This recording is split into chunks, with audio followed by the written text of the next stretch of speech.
Hey there, welcome back. Dr. Denise Dart here.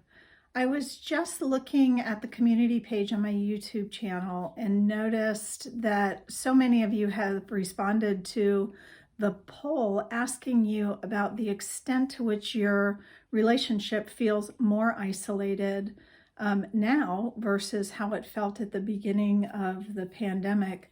A whopping 61% of you indicated that you feel even more isolated now. The last couple of years have been so difficult, really flipped life upside down in so many ways.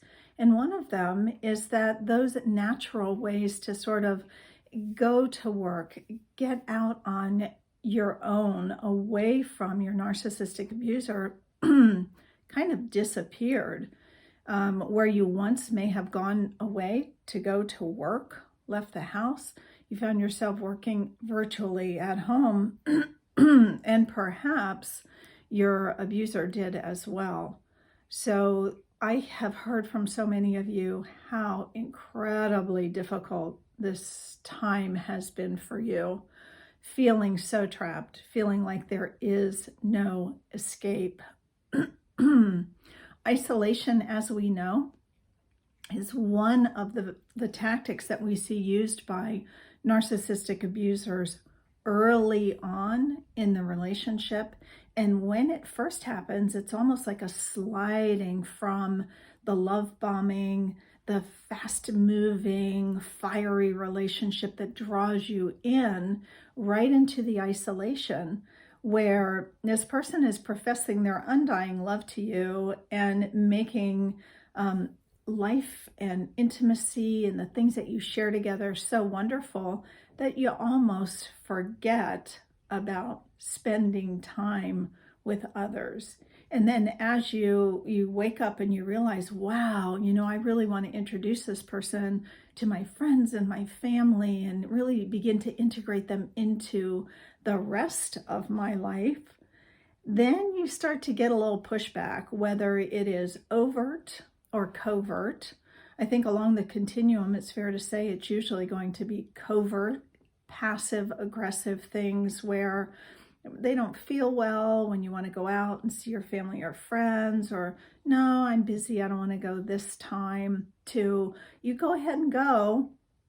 And then when you get home, there's just a lot of hostility for whatever reason. You were gone too long, or they question who you were really with. And so the isolation begins to feel like the prison that it truly is. Healthy relationships, people know that there are two separate people sharing that place that we call the relationship that's intended to enhance our lives. And so rather than this dysfunctional grabbing and holding on to the other person, it's this healthy relationship where there's space between and bringing in of other people, family and friends into the relationship.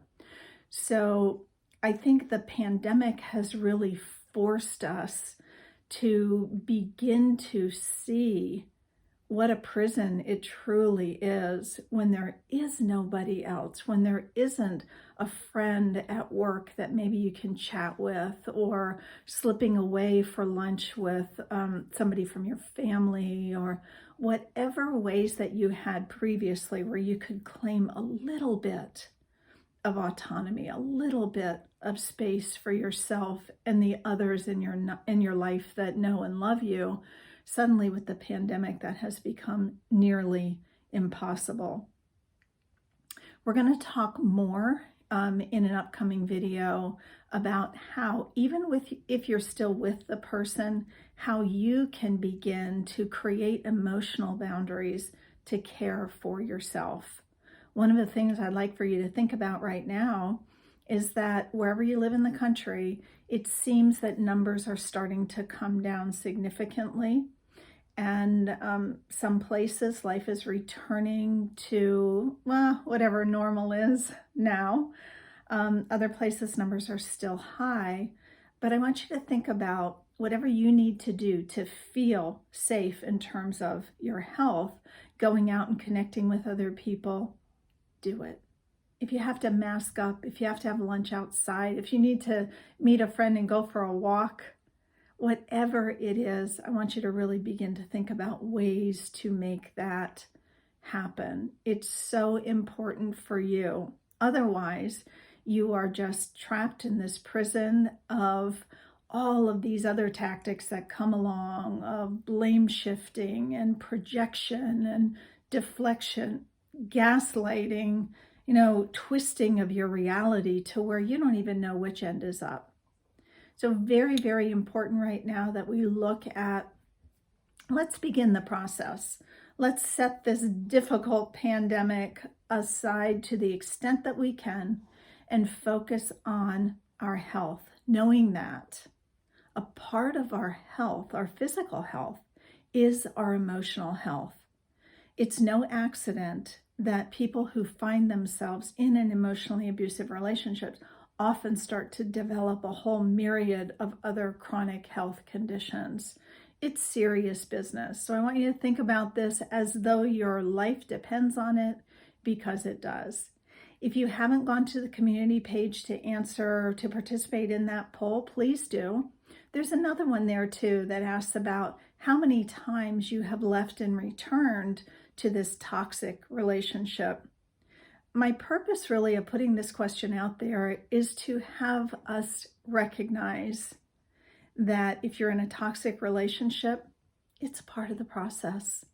And we know from research that people leave and return as many as 7-8 times before they finally get to the place where they know enough is enough. One of the reasons that I started doing these videos is that I want to help you to recognize the patterns, empower yourself, and break free much earlier in the process. It's great to see you back. I'll look forward to seeing you again soon. Pop over to that community page and participate in a poll or two. And if you haven't already, please consider subscribing to the channel and clicking notifications so that you know when I post another video. I appreciate all of you so much and the wonderful comments and questions that you leave after watching my videos. Go out and make it a great day and do something wonderful for yourself today. You deserve it.